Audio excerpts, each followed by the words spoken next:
If the moderators who are reporting back could just sort of gather around here, I will give you the podium for 2 minutes each. You can sit there, Jane, until it's your turn. And then we'll get going.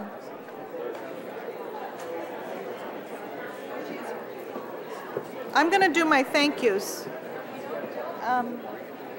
Is there anybody else I need to thank? The research team? I'm just doing the main people. Oh, Karen.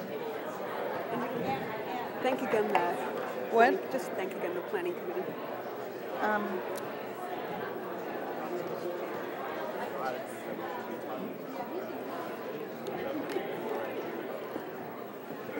Before we start this panel, I have a lot of, I'll do it quickly, but I do have a lot of thanks for a lot of people because really this was a very, very big group effort. And when we counted all the people involved, it was like something like 35. So I'm not going to do that. But I do really want to thank, first of all, our study team, our taskmaster, Robin Walther, Carlos Hernandez, Charles Sigerstrom, who's in the review team, Rodney Davis as well, and then Lisa Paulo and Kelly Himes. I also want to thank our out-of-state visitors, Sarah White, Barbara Hins-Turner, and Eleni Papadakis, who came to give us their wisdom from other states, and our research team. And I can't thank every research assistant that we had, but really Nathaniel Albers, Jane Peters, Elaine Giertner, John Cariz, Zhenya Lindstrom, Jessica Halpern-Finnerty, Bill Lester, Sergio Montero, Karen Chappell, Susie Suify, Kate Stern, Tori Griffith again for this great organization, and the rest of the Labor Center staff and our Institute staff here at UC Berkeley. So let's give them a round of applause.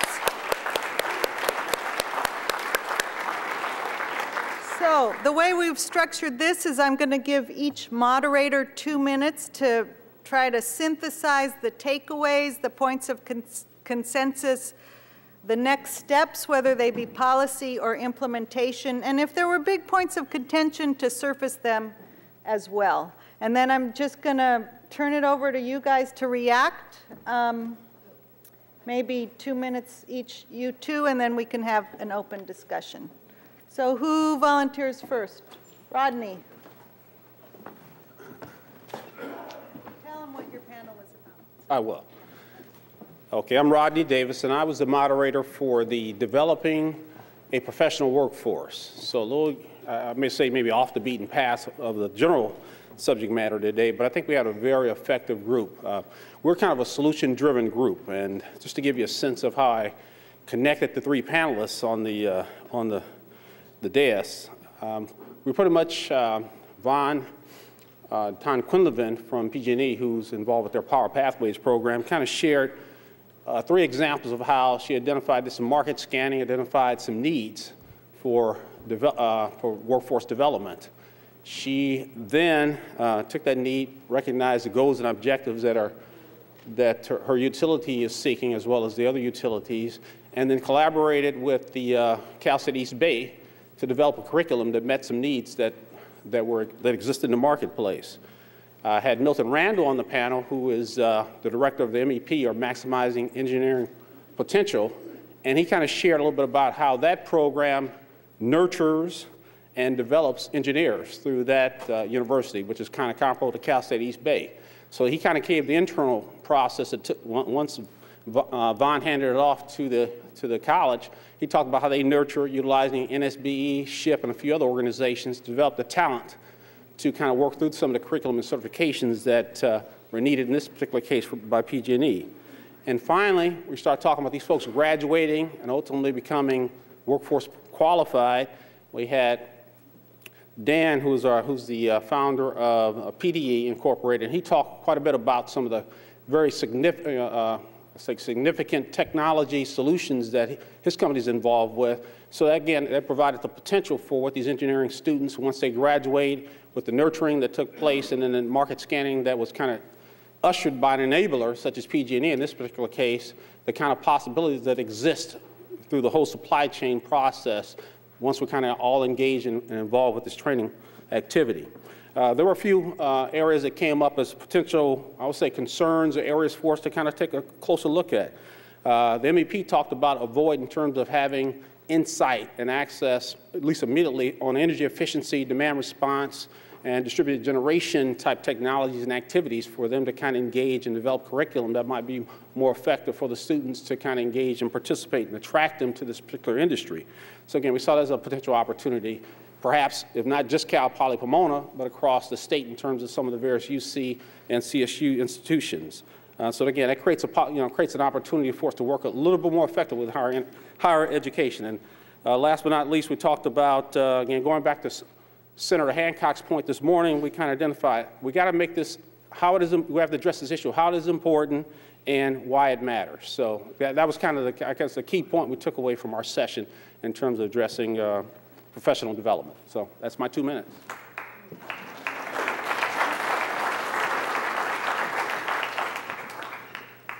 I have to read the title of our workshop because it was extensive. Integrating skill standards, certifications, and workforce planning in energy retrofit programs and investments. So it was a big blanket that we were trying to tackle.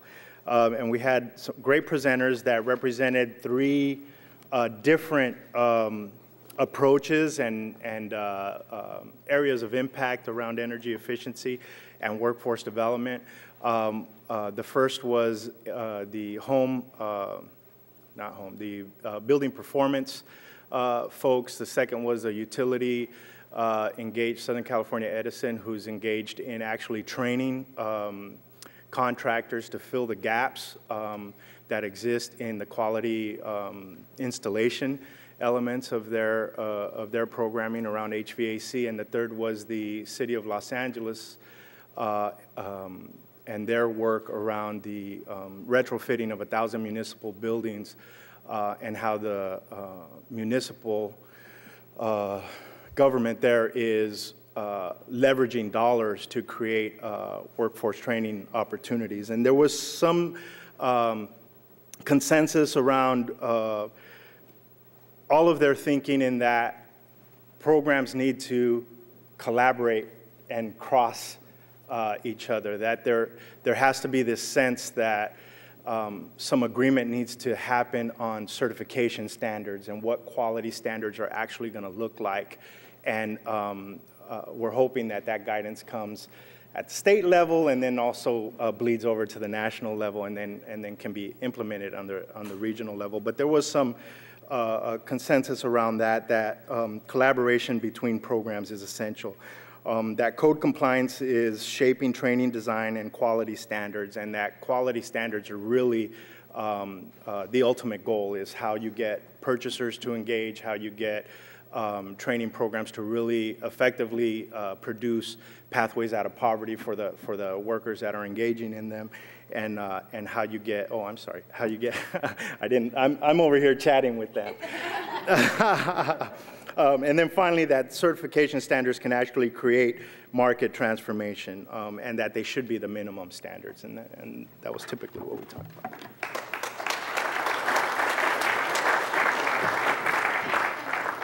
All right. I'm going to try to hurry up because I don't want to see the yellow paper being on my face. We had 2 sessions, 1A and 2A definitely were great sessions and great speakers, and the topic was why skill standards and certifications matter to both the energy community and the workforce community. And so they had a few takeaways, and I want to thank Bernie for taking copious notes here. Thank you very much for that. For the energy committee, it will be difficult, if not very difficult, to meet our 2020 and 2030 energy efficiency goals without high standards, certification, and credentials. And we're going to call them SECs to save some time. Because energy efficiency equipment will not meet its energy efficiency potential unless it is installed, commissioned, and maintained at a high quality level. And that equals, of course, the high road that we need to take to get there.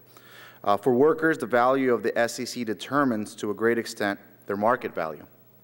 A broader and deeper and more comprehensive SEC offers more diversity and stability. And it equals to a career, not just a short-term job. We need SECs to know exactly what to train for. It's very important for our apprenticeship programs and also for community colleges. And then for employers, SEC means a greater efficiency, project, quality, performance, increased productivity, and low turnover. A readily available and trained workforce for an employer is very important. The apprenticeship programs are a key driver in achieving high SECs. Labor management programs and cooperative programs are a great way to do this. Integration and other workforce training pipeline programs are also very important because there's many silos that are out there in workforce training. And so we need to make sure that they're integrated and are leading to the high road training programs such as an apprenticeship or higher level education. And additional training and certificate programs are needed. Energy auditors, high quality. That convinces financiers to take the risk. Building inspectors.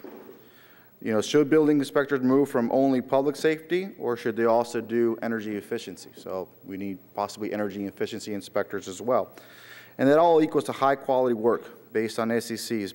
It's a energy efficiency demand driver for that market. And multiple and varied SECs confuse and alienate prospective trainees and prospective customers. Rationalization and consistency are critically needed. And so this is our last point, is energy efficiency specific SECs are needed for specific drivers, designers, architects, and engineers as well. Thank you.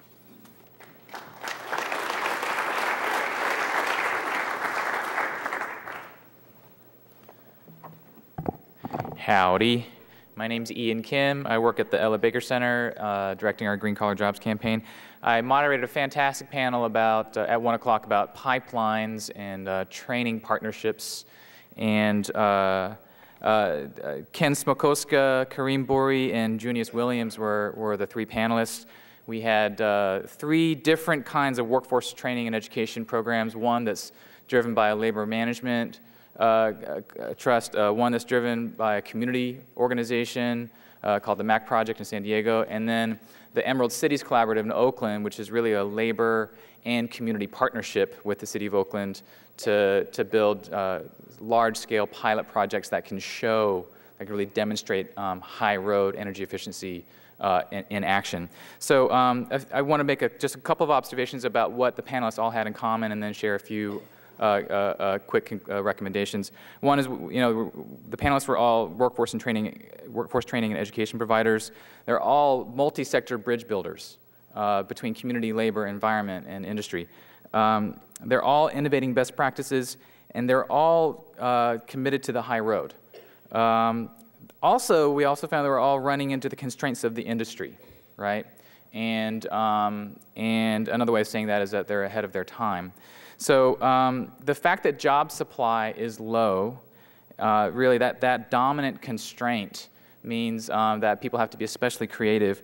The labor and community discussion, I would say we really only scratched the surface of that. There's plenty of history about both conflict and cooperation between labor groups and community groups. But what I would say is, it takes, with Velcro, it takes 2 sides to stick. And I think we had both sides of the stickiness in the room, so that was good to see.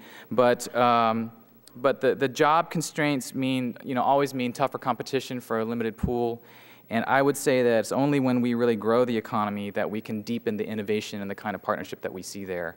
In the meantime, the potential remains high. So a few conclusions specifically. I think Junius put it best. In a civilized society, we all agree to take care of our people. So there was a really deep agreement. Everyone in the room raised their hand when the question was put, would we all agree that we want standards for good jobs, some wage standards and benefits, community benefits for access to jobs for people with barriers to employment. Everyone agreed that that's something that we all want.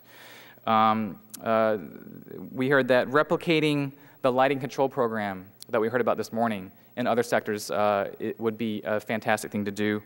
And then also, energy efficiency is an emerging industry and rapidly changing, so government administrators need to be flexible, and flexible in the right ways. So in particular, the MAC project ran into some really frustrating administrative challenges between CSD and other federal agencies. Lastly, a couple of big picture observations. Ken Smokoska said, let's push the kind of market transformation that moves us away from our addiction to fossil fuels and our dependence on prisons. Let's turn the, what I hear is let's turn the schools to prisons pipeline into a schools to green careers pipeline. And finally, we want policies to support a greater number of jobs. So again and again, as we're hearing all day, more jobs first. Thank you.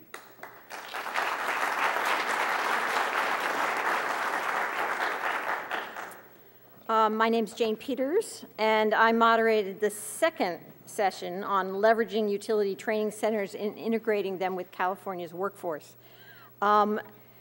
So we had Eric Emlin from Sheet Metal Workers and Leticia Barajas from LA Trade Tech and Charles Segerstrom from PG&E Energy Centers.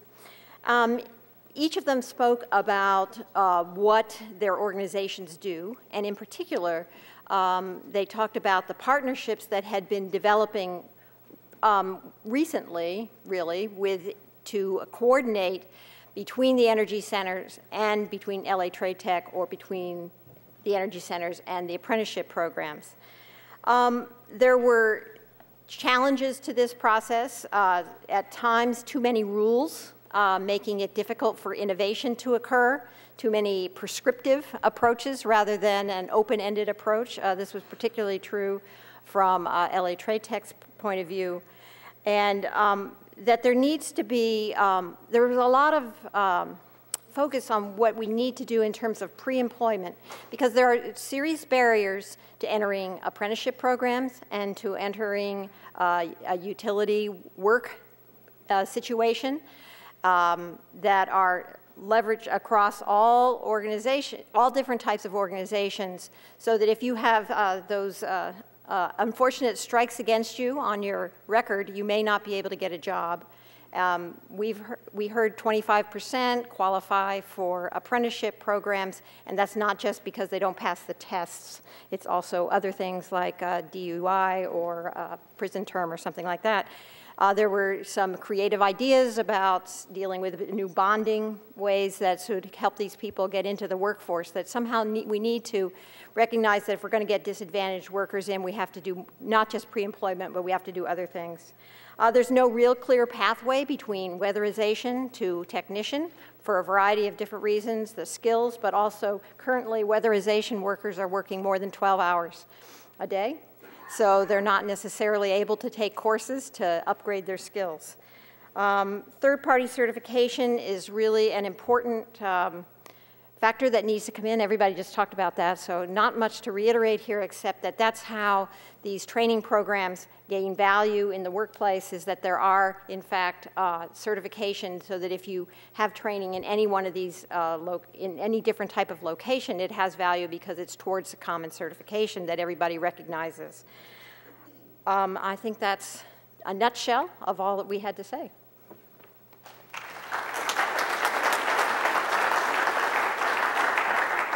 Great, so why don't we just give these guys a turn, and then we'll, oh, I'm sorry. How could I forget you two? We were hired. I am Barbara Barron with the California Budget Project, and I moderated 2 sessions of the same workshop back to back, so the presenters in my workshop were just heroes if you ask me. They were Eleni Papadakis, who heads up the state workforce board in Washington, Barbara Halsey, who does the same in this state, Panama Bartholomew, who's with the Energy Commission, and Larry Frank, who's deputy mayor of Los Angeles. So we really were, and the question we were looking at was sort of what strategies can we employ to begin to bring together workforce and economic development strategies in service of the move toward energy efficiency and other related strategies. And I guess the key, what I would say is probably the key agreement that sort of came out from all those presentations and a really lively discussion in both cases was something that we heard in the plenary this morning, which is sort of the key role of sector strategies and sector-focused intermediaries in performing this kind of work, in bringing together the critical partners needed to, in a good way, address the needs of both workers for high-quality jobs with career opportunities and decent pay, and the needs of these emerging industries for labor, for increasing competitiveness. And that's for a variety of reasons, you know, including the ways in which these sector strategies have intentionally a dual customer focus on both those purposes, and because of their close links with industry and frequently with labor, really have their fingers on the pulse of the labor market. That was our sort of primary agreement. I think what got raised as a critical challenge, and I'll quote what Panama on this, at one point he said, I think this was almost a direct quote, our clean energy policies are becoming economic development strategies, or in danger of becoming economic development strategies for other states and other countries. So the real question of how do we sort of use our green, you know, move toward green to create good jobs in this country. And I just got a time's up sign, but to say that people talked about using a whole variety, that states and local areas, and Larry in particular was talking about the ways in which local areas have more tools in their tool chest around this than even the states do, really have a bunch of tools that we can begin to use to make that happen. And other challenges, just to say real fast, is, you know, how do we ensure diversity as we move forward and begin to implement these strategies? The question asking, how do we open up the construction and other trades to minorities, to women, and so forth? And there was more, but I think I'll stop there.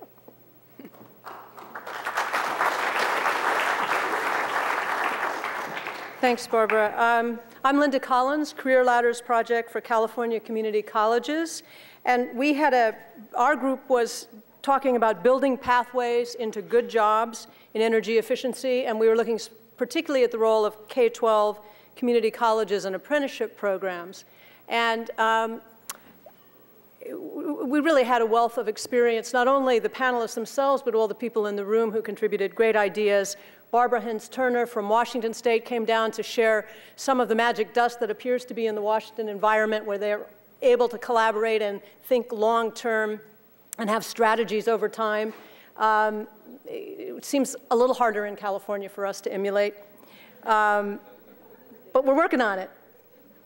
Chris McCullough from American River College, Dennis Morin from the Sacramento Area Electrical Training Center, and Jose Atilio Hernandez, who is from Ideate, California, and is also a member of the Low Income Oversight Board. And they laid out their really remarkable examples of how they collaborate across these very different and often siloed and disconnected systems to nonetheless create career pathways that real people can traverse over time and continue to move and really towards getting family-sustaining wages, opportunities for advancement, good careers, not just jobs, and also to do that in ways that pull for the very best in California. That is the most diverse, the most vibrant, the most vital mobilization of energy, our real energy, the people of California. How do we do that? What I saw is that people are struggling mightily at the local level, and people are reinventing the wheel a lot. because, in fact, our system is not set up to help us do that easily. People identified multiple barriers, whether it's blending funding streams, whether it's differing lengths of terms, whether it's reimbursement rates that are vastly different in the apprenticeship system or the community college system. One thing they all had in common was that we'd had our funding cut, and that really, we're going to have to do something about that. But one thing we can do about that in the short term, even as we know our ship has got to come in the long term, in the short term, we really have to leverage these public and private investments better together. Otherwise, we're not going to make it. I think the thing that was really interesting was the more we talked about the particular examples, the more we got to the greater system itself. We really need to have Sacramento, have the state as a whole, remove as many barriers as they can to regional collaboration. We know we have to do it in regions together, but the state can help, both by giving us resources, but identifying wherever possible to remove particularly barriers to blended funding streams. I think the other thing that was really heartening was that while there were different shades of emphasis, everybody understood that this was critical, it was life-saving, and it was urgent. And also, in spite of all this, we're incredibly optimistic about the possibility of building better systems. One thing that I noticed was that the panel just before us that Ian Kim chaired was focused primarily on community-based organizations and other faith-based and other groups working on building good pathways. Ours was focused more on apprenticeship and post-secondary and K-12. And what we realized is we need that whole house together to do this with you. So thank you very much for bringing us all together on that enterprise. Thanks.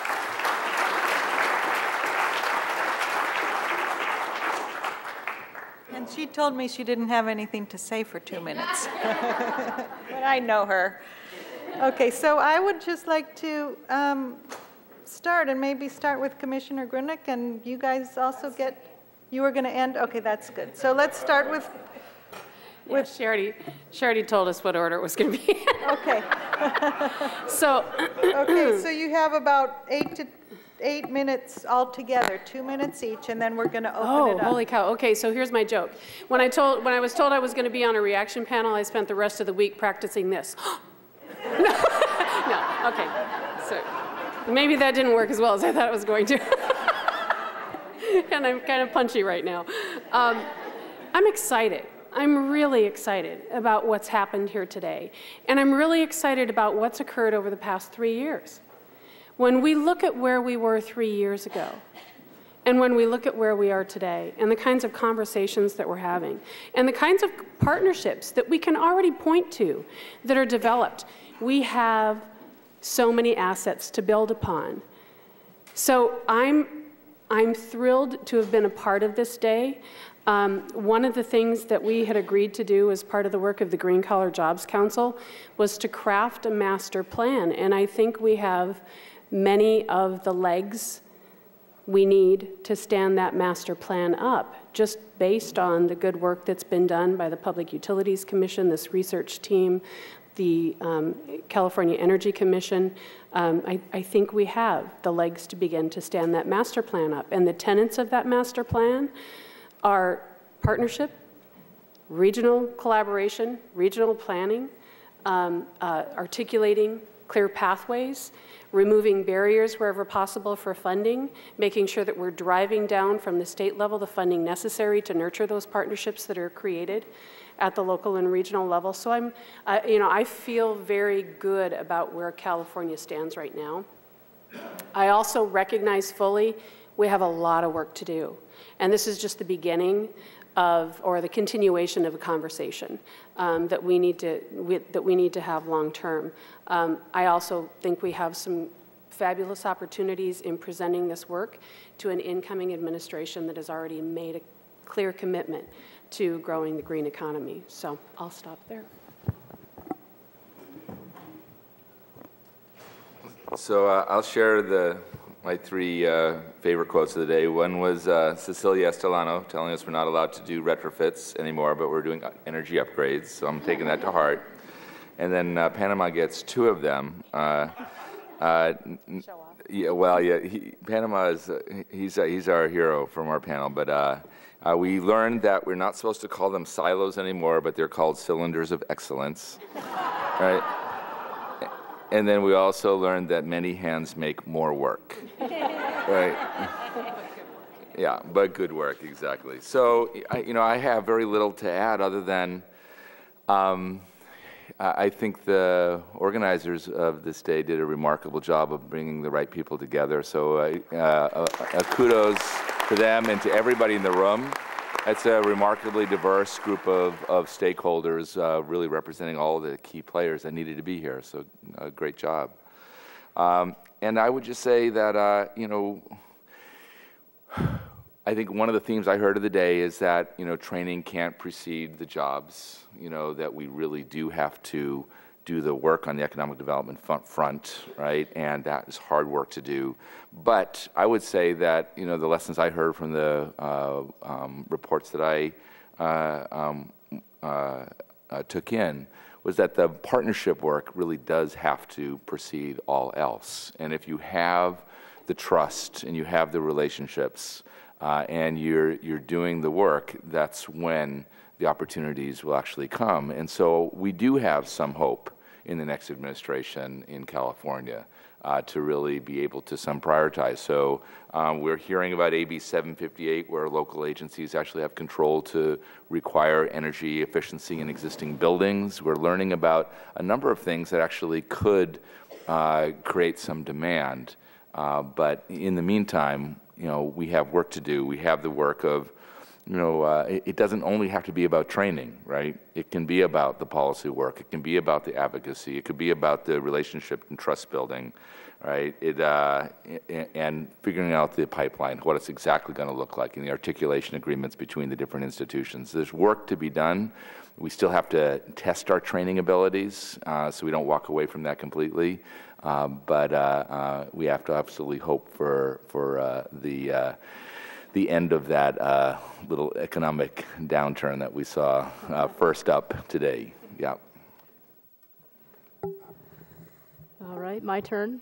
I will, thank you, emphasize again how amazing it is that we're all in the room together talking about this together. This, as Barbara said, did not happen this way 3 years ago. And on top of that, we're building on some very important and far-reaching movements and changes in the energy area. We've got an incoming administration that has put forward very aggressive energy standards and targets. And I think the important challenge we have today is to build on the foundation that we've established to get to this point, and the partnerships that we have in this room and that we have implementing programs throughout the state. We need to improve and build on some strategic planning to get to goal. And so we need to look at planning in the area of workforce training. We need to look at planning in the area of economic clean energy economy and what does that mean, and the economic development side of our energy and environmental goals. And we need to look at connecting that to our policy goals and making sure that that connection is clear and articulated, and the economic and workforce side is feeding into the sustained policy direction and sustained policy efforts. So I think that we have a tremendous foundation to build on, and I'm really optimistic and excited about taking this yet again to the next level. I'm going to just say a few words now because I guess I'm going to end up closing this after there are some comments. The thing that I take away from hearing this so much is this isn't quite the beginning of the conversation, because we have been talking for the last few years, and I'm going to echo, when I go back 3 years when we were starting to put together the strategic plan and said we'll have a chapter called Workforce Education and Training, I still remember looking at it from the Public Utilities Commission viewpoint. It was, okay, so who are those people out there? How do we even begin to think about this issue. And that is also a large part of the culture that I feel proud of, that in my 6 years at the Commission, I think has changed dramatically from it being an agency that, quite frankly, wields enormous power, deals primarily with the world of the utilities and then the groups that come into our agency in a very complex process. And because in some ways we have a lot of power, we don't traditionally need to necessarily look outside of our own organization and constituencies. And it's more haphazard, sort of who bumps into us and what happens after that. And so part of this was really a culture change for all of us to say that doesn't really work in the world of energy efficiency, because energy efficiency, while it's cheap and it's great and it's everything else, it's really difficult to do when it comes down to it. There's lots of players. We still have to create market demand and awareness. We've heard all, the issues about making sure there's quality control, et cetera. And that was when we just had the first glimmerings of there's a whole community out there that focuses on workforce. And today I became aware of, and many of you know this, there's a whole community that focuses on economic development. And probably for some of you today, you were, and there's a whole community that focuses on energy and energy efficiency and all the complexities of that. So as I said, I don't see this as the first of the conversation because we have been doing a lot, but we're barely, at the end of maybe the first third of that conversation. And so I think that hearing today about that, we've absolutely have got to figure out how we are going to work together. I mean, that to me is almost a key part of, what are going to be ongoing, lasting structures? How much of this should be institutionalized? Will that make it more difficult than if we just continue to have ad hoc discussions? But what's going to be a structure to make this move forward? How can we be very focused on taking the best information we have and leveraging that so that we aren't redoing the wheel? Nobody has, or reduplicating. Nobody has enough money. Nobody has enough time to do that.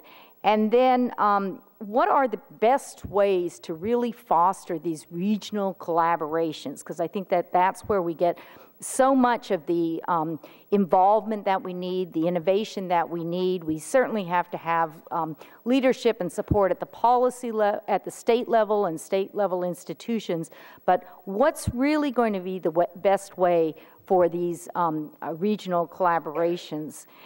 And then for me, just looking at with the Public Utilities Commission, we got a lot of information today, our staffs, our utilities, of thinking about where we have focused ratepayer money on the energy training centers of the utilities, on their efforts with the workforce training.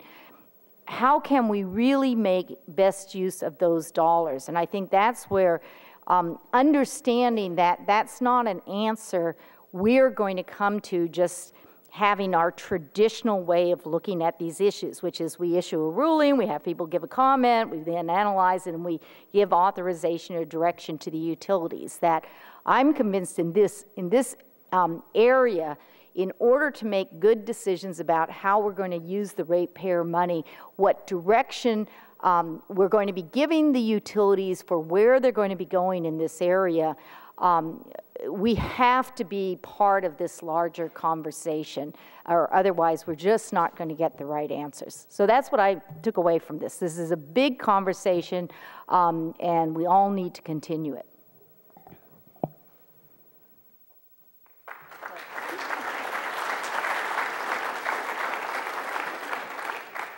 So it's 5:15. How about questions or comments for 10 minutes? I ask everybody to make it 30 seconds or max 1 minute. And I'm going to be bossy about it.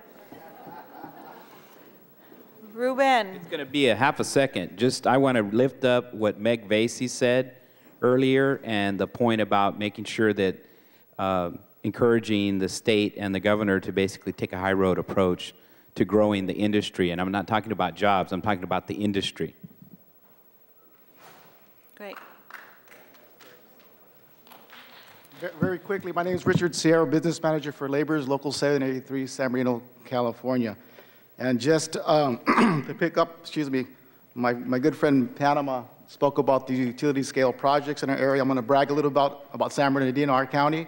We've got 3 of them going now. This one broke ground about 2 months ago. It's located State Line, Nevada, Prim, California. So these are the jobs we're doing. We have desert biologists working on site, engineers, mechanical, hydraulics, fluid mechanics, thermodynamics, electrical power emphasis, electricians, control systems, fire protection, structural contractors, civil contractors, soil mechanics, putting in roads and concrete. Finance specialists will be employed and are employed on these jobs, public relations firms, attorneys. Now the crafts, equipment operators, insulators, pipe fitters, laborers, millwrights, structural steel, technicians, again, electric instrumentation, certified cold welders, plant operators, and carpenters. At peak, 1,000 local hires, altogether about 4,000 at peak with these first 3 in San Bernardino County. And that's not to mention the photovoltaic, the geothermal we have going. We're also involved with the retrofit. I'm going to talk to some people later about partners in the bond markets, developers. We have a program in place that's based on the PACE program. But we don't got to worry about Fannie Mae or anybody else trying to trump our thing. So anyways, thank you. A great conference. Thank you.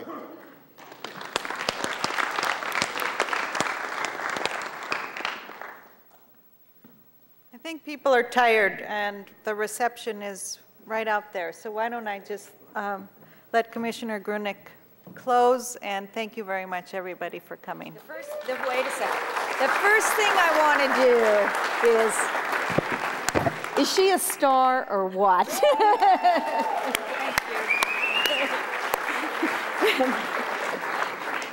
Carol, am I right that you had never entered into the world of energy stuff before you got involved in this project? And look at this, she's still smiling. So I'm really just going to say a few words. Many of you may know that my term ends the end of this month as a commissioner. I'm not going to get teary-eyed. And I have told the governor-elect that I am not seeking reappointment. So what I'm going to end with is that this is not an area, and most things in life I've come to conclude are not an area where somebody else is going to clean it up and take care of it and fix it. And I know many of you know that because that's what you're dealing with every day in this type of work. But this is something that we've started because of all of you, and I've just heard it so much today and in all these other conversations. You're committed to energy efficiency.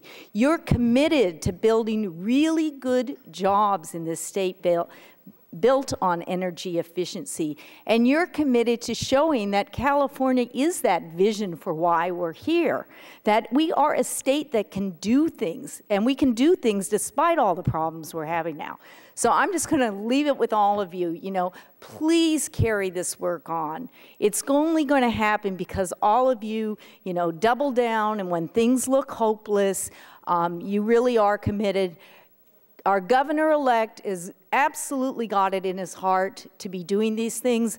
I served, along with, I think, is Commissioner Weisenmiller here, in the first Brown administration. So we know he supports this, but you're going to have to reinforce that. These are going to be tough times when there are going to be many, many things on the plate in Sacramento. There's going to be many things on the plate at our agency, at the other agencies. So please, please, keep up the great work and keep pushing these issues. Thank you.